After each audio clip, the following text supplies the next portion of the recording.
Hello mga pare, natapos natin yung wire installation dito sa Honda Winner X, yan, 150. Okay. Ayan, si sir nagpa-schedule sa atin dito sa shop. Yan. Ang inabilis sa atin, ito yung ating Zenlo X1 GT na 70 watts. Tapos PIE horn, dual horn setup to. Tapos yung ating MDI, ayan, nasa T-post. Tapos nilagyan natin ng passing, no? Ito.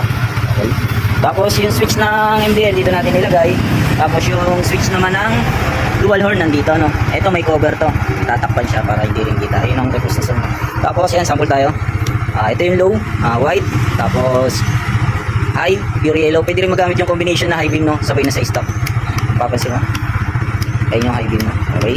Pero pagka naman naka-off, magagamit mo pa rin yung pure stock mo, no? Tapos passing ito, combination. Kahit naka-low meron. Kahit naka-high meron. Okay. Tapos, ito yung ating selector. Yan, off muna natin. Pagka walang ilaw, stock lang yan.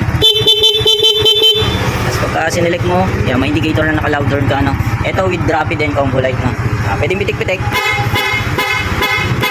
Tapos, pagka gagana yung rapid, pipindutin mo lang mo din. Okay, yan. Buksan natin lahat. Okay. Ayan, sa mga gusto magpa-install, direct message lang po sa page o kaya sa FB account ko. Yun lang, thank you and ride safe.